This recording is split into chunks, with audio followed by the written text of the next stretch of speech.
Hey everybody, just so you guys know it's live as well as so you guys know across the internets. It's about a 30-second delay, and so for some reason, if you want to like say text me a question or something like that, I probably won't get it for 30 seconds after we pass it, but you can still ask it. So you're more than welcome to text me if you have a question, or if you want to sign up for a YouTube channel, you can place it onto the social streaming as well. Either way, okay?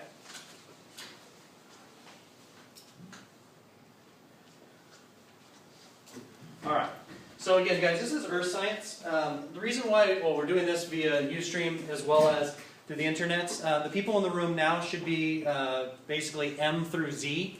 There may be a couple people here and there that have had prior conversations with me while they're here, but A through L you should have showed up at 8 a.m. if you had a D or an F. We're going to go over that.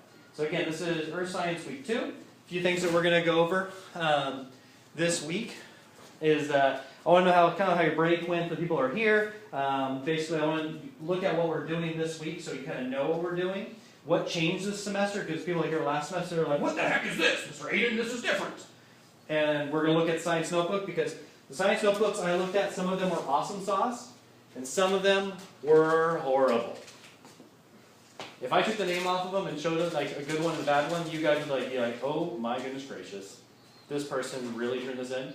And it bothered me. So I want to make sure that you understand all the expectations this time. Because I did, but you guys weren't paying attention last time apparently. And also we're going to go over how to take effective notes.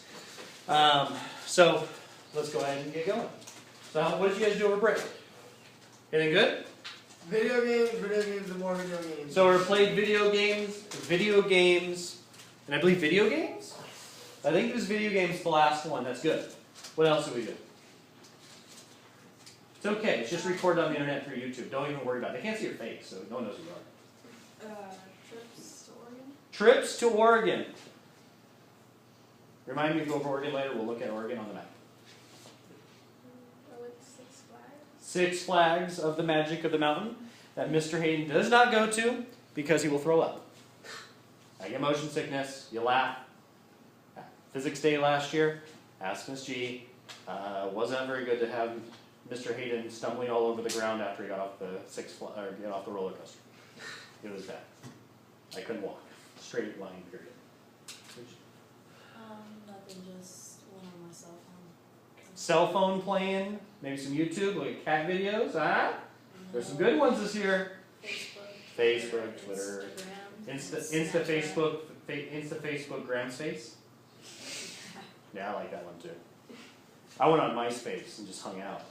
There's no one there. There's no one there. I mean, don't get me wrong. It's like walking into an empty room and just like hanging out by yourself. But whatever. That's so 2009. That's so 2009 and earlier because you guys are. I mean, that's still or like all. All right. So this is this week's schedule. All right. Let me go ahead and write on this bad boy.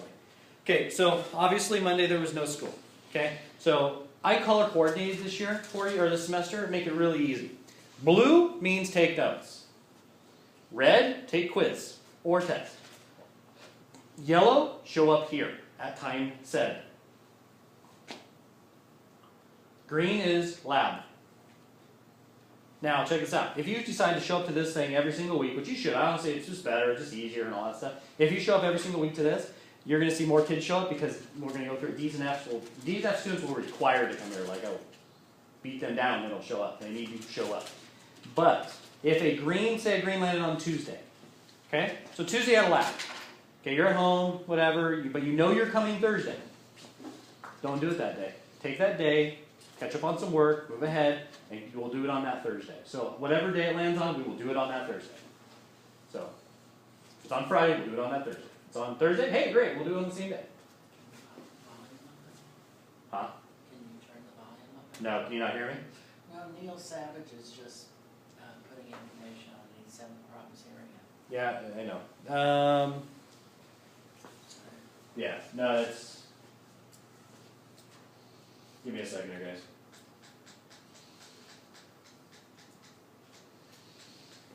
Tell him we'll get that straight. I'll get that straightened out.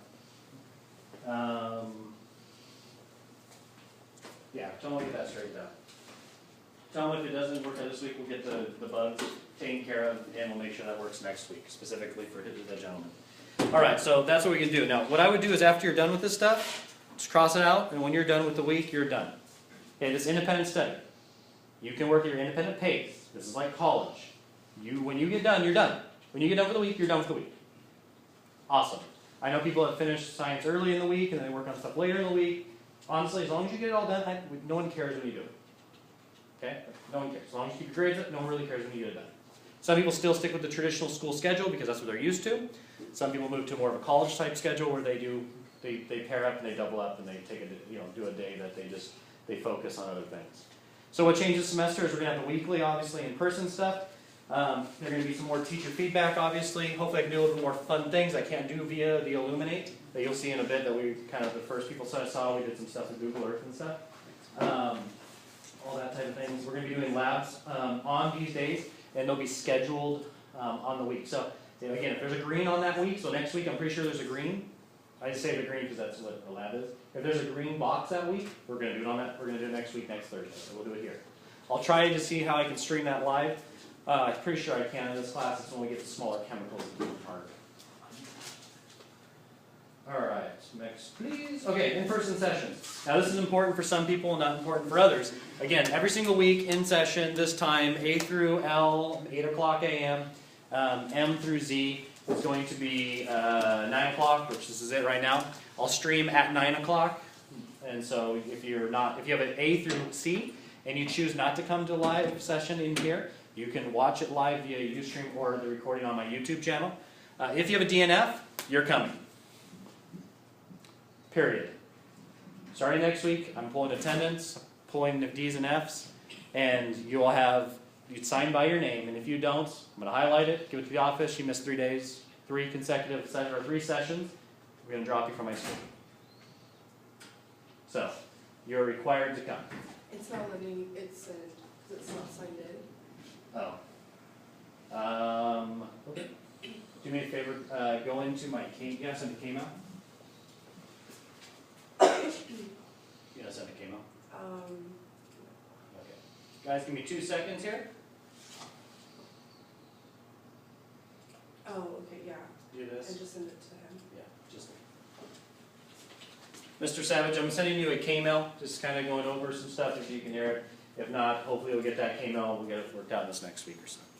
Alright, so again, D's and F students, you're required to come. If you miss it, you will be dropped.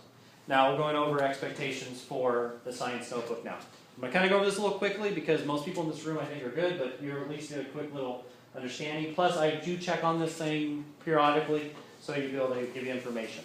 If you want to know where it's at in your class, all you have to do is log in. It's at the very bottom of your class where it's the science notebook. You click on that and it gives you the exact same information I'm about to go over. But apparently some people don't read that because it's scary at the end of the semester and they say, okay, so your science notebook, whoa, science notebook. What are you talking about? And I go, that thing that I talked about every single Illuminate recording that I did, also every time a lab happened I brought it up. Oh, and I brought it up just randomly through K-mail. The thing I told you about 30 or 40 times about, yeah, it's that thing. And it's also in the class at the very bottom when I told you that, yeah, it's that. You'd be surprised. So let's go over it. Cover page. I do not care how you set up your science notebook as long as it's organized. It's in order, sequential, things like that. I do not care. If you want to use a spiral notebook, single subject, go for it. If you want to use composition, go for it. If you want to use paper, okay, go for it. I don't care. Okay, as long as it looks good, it's organized in some sort of a file or folder, spiral notebook would be great. Can we use our old one? Yeah. If you want to use your old one, I'm not going to look at the content from the old one, so you can just take out your string binder and you can literally take the other one, roll it up, put it in a fireplace, and burn it. Don't care. Don't burn it in the fireplace. But I don't care what you did last semester. I'm not going to check that. Okay. What I'm doing is because it's not a, like example, the semester test isn't a test over everything. I would keep it just into the year because but I just keep it on the side. Just use the same stuff. Yeah. If you need it, great. If not, you can do whatever you want with it. Okay. A couple things are required: name of the class, name of the instructor, name of your name, obviously. My phone number, I want that on there, and the times of the sessions that we're going. Okay. There's a reason why I want you to do this. When I ask you a question, in general. And I say, well, okay, so blah, blah, blah, like what class you in? Well, I don't know. Look at your science notebook. What's the name on the front? I'm on Earth Science. Okay, well, what day did you supposed to show up to the lab? I don't know.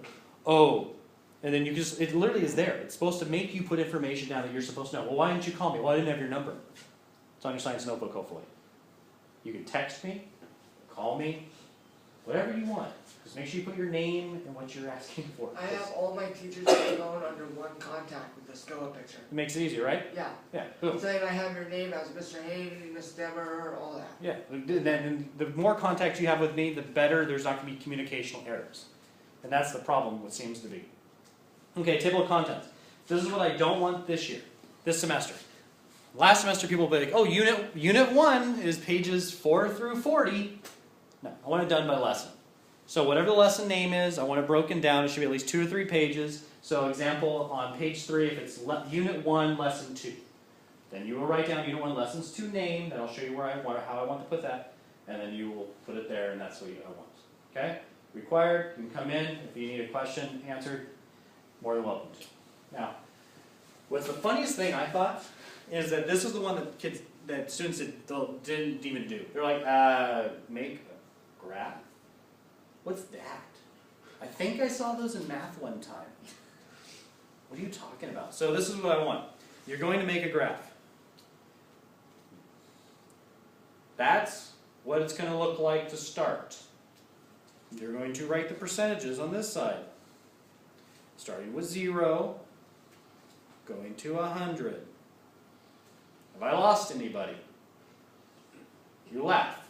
But I've done this and people looked at me like I just showed them a rocket science.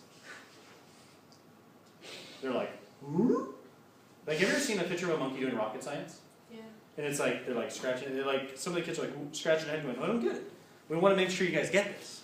So on the bottom here, you write whatever the name of your lesson is. So you write your lesson names, and then you just, boom, unit 1, lesson 2, 3, 4, whatever it is.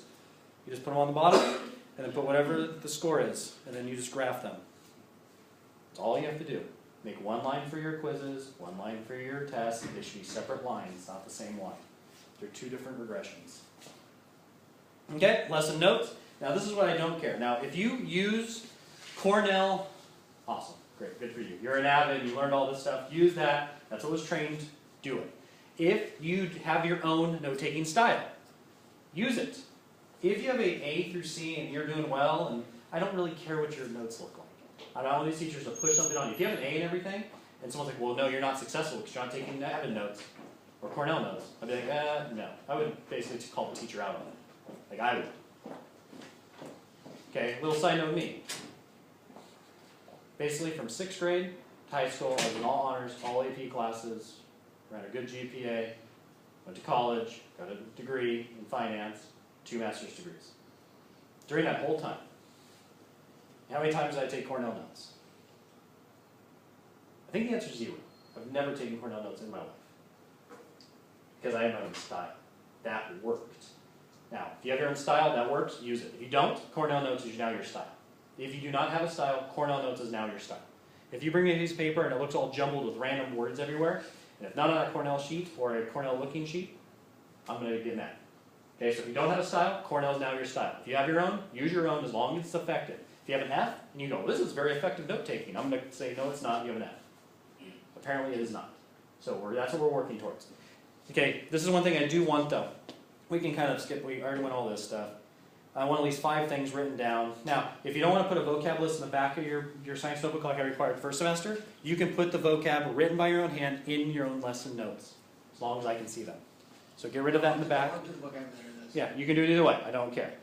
Make sure that you have your name, the lesson name, the goals of the lesson, things like that, and I'll show you where that's at. And then all this, you put definitely charts, models, things like that. You can copy from the internet and paste that, just the the pictures and stuff, to your left side. I don't Do we care. need to print out a new vocabulary list, or can we just erase what we did?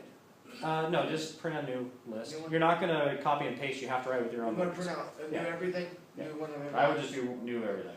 Okay. Lab assignments, if you're going to UC or Cal State, you're showing up here. Period. No ifs, ands, or buts. If that is an issue, contact the school and ask to be transferred to another. There's no way of getting around that.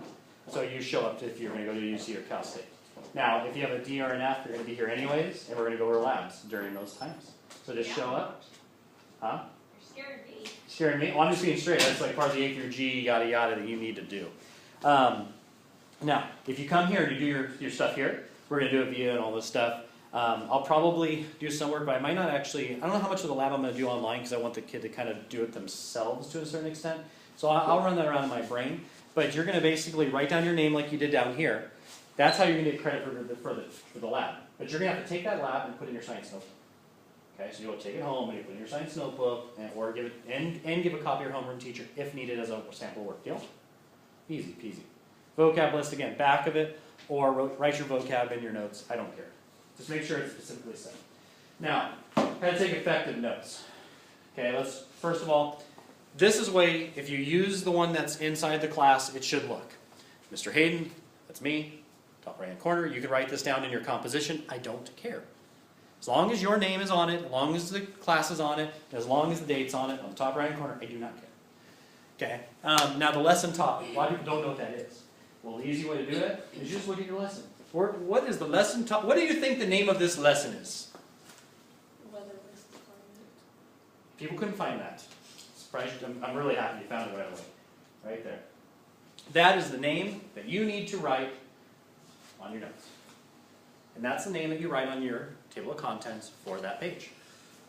There you go. Now, the essential concept. Every single lesson has its own essential concept that you need to know. It's like, I need to know this to get a good grade. Some kids. Some kids. Let's find out where that's at. Anyone can guess where the essential concept or the goals for the lesson are? It's over on the wall over there near the basketball court. Yeah, it's over there. Yeah, I know. No, it's going to be obviously right here where it says goals for this lesson. So I don't know if you can see it on the internet. I don't even know if you guys can see it here. It's kind of hard to see because of the font. Define climate and apply to a familiar region. We're going to do that in a second. Okay.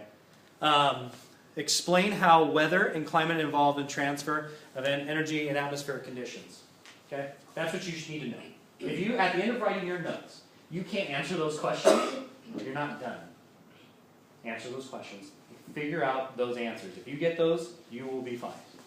That's the main concept that you need to know. So that's what you would write down right there, which is essential question. I usually thought it was like the question on the thing. No, it's that one right Like, there. how do climate and weather differ? I thought And see, that's fine. And you're a really good student. And so if you couldn't find it, then it's something I have to go over. So that's my fault as a teacher. Right. I should have been more clear on that. And hopefully this clarifies it then. Yeah, it does. I do the goals for this lesson now, right? So there you go. Put it there, and then obviously you put your notes here, and you should be able to define these in here. You can put graphs and pictures in here if you want. You can put it on a page that's the page next to it. Your vocab list should be written somewhere on here too, and you just basically take notes. If you're new at taking notes, just take notes in this quadrant right here. This is where your notes go. As you get better at asking questions and answering your own questions via Cornell Notes, you'll focus on this section right here. Deal? Okay. Now, we're going to quickly just kind of go through. This is stuff you should have already learned, but I kind of need to go over this so we can do the Google Earth thing. Is that weather itself, and this whole paragraph right here, weather is short-term conditions of an area. See how long that paragraph is? That's what you had to write down. That's it. And you'll know that. How about this one? Climate. You want to know what climate is off the top of their head? Go ahead. Don't be nervous. Come on. Climate is basically like how the desert and like the Arctic and things Okay, like so you said desert. Describe to me the desert. hot, Hot, Dry. dry, and sandy. sandy all the time, right? Right. Pretty much all the time. And pointy because of the cactus. And cold at night. You're talking biotic. We need to talk more abiotic. We'll learn that later, but that is correct. Oh. I'm talking hot, cold during the night, not very much moisture. Boom. That is that area. And no water too. And no water. That's area. Doesn't rain very much. That is climate. That is the way it is all the time. Now, don't get me wrong. You'll get a monsoon through there, or it'll rain cats and dogs. Not literally cats and dogs. That's precipitation, and then it'll go away. One day, if you show up during that rain day, and you show up that one day, and you're an alien, right? You came down from space, and you're down there like, wow, this area is really rainy all the time. That would be what you think. But then you go back the next 4 years, there's no rain like that again. So it's a wrong thing. You need to look at long-term conditions of that same exact area. The ways I pointed out, or what we call biotic factors. What does it look like? Is there trees? No trees? Grass? No grass? Is there an ocean sitting there? Is there a lake sitting there? What does this thing look like? You can know. I can literally blindfold you. And you guys know this from early age. I can drop you anywhere. If I drop you to a place that was green everywhere, you can't see the sky, there's snakes, bugs all over the place, and it's really moisture and it's raining all the time, where are you at? Rainforest. That's the climate. You just told me what the climate was. I explained the climate, you told me the region. That's exactly what you need to do. That's what you got to think of when you think of this stuff. What does it look like? What am I describing? Alright, so we're good. Okay, so a couple things. Temperature, obviously the temperature of the region means latitude on the earth, we're going to go over that. It means altitude, we're going to go over that. And also where it's placed at. So example, Florida, Montana. Which one is going to stay maintained warmer all year round? Florida. Why? Florida, because it's in like an island or something. Peninsula. Yeah. Right. Peninsula. But why? Why does it stay warm? Because it's always sunny over there. Is it closer to the equator? Close to the equator, latitude, very good. Oh, And It's It's by an ocean. by an ocean. right. Bodies of water, latitude, altitude. I had to figure that for a minute. We're going to go over these, okay? So on the altitude component, as you go from here and you walk up to the top of a mountain, is it gets warmer or colder? Colder. Those are the first one. Obvious. I mean, it's obvious, right? There's like snow up there and stuff. It gets colder up there. It's Now, if we colder could break because it the down air- to like chemical, like, oh, the air molecules are less and they're separate from each other, and therefore there's less combination of collisions. Therefore, the average kinetic energy is less. Therefore, the temperature is less. I can go into all that stuff, Sounds like chemistry. a little. or I can just tell you it's colder up there because Of the air. there's less air. At this time, it was going to be less air. Now, we'll talk about this as you go across latitudes, why it's, even though it's on the same latitude and even the same exact elevation, why it still can have different climates. We're going to go over that in a second. Oceans help. Right there. Prevailing wind, so wind pattern, this is actually a big deal. We talked about this before you guys all got here. That example, see it's all like rainy and greeny and beautiful up there. You can tell there's rain in the water, so it's green. And this is all dry. Well, what happens is a lot of the moisture actually, when it comes out, it leaves the moisture, or it pulls moisture to an area and leaves from the other area. Example, the Ortegas right here. You guys know these like hills on the left, my right side. You've seen them before, right? If not, you should just step outside and just look. It's right there. On the other side, very green, Orange County, yada yada, ocean, Puget beautiful, whatever, South County. As the moisture comes this way, starts going up the hill, condenses, drops all this moisture on the ground, bunch of trees over there. As soon as the wind comes up and the air comes over the other side, lost all of its moisture, dry here. That's why it's dry here in Elsinore. So there's the reason for that, and then we'll go over that. Alright, that's what we talked about there. Okay, so the mountains will actually suck up the precipitation. You can see it here, it's all dry and everything on this side, but if you go to the other side of this mountain, it's probably, or on the other side, depending on where the prevailing winds are coming, it's probably green and beautiful. Alright, so let's look at the earth.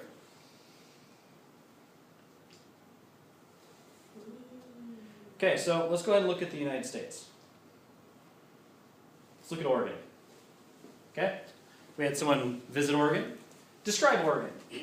Not the people. My grandma used to live there. Not the people. I got you before you did it.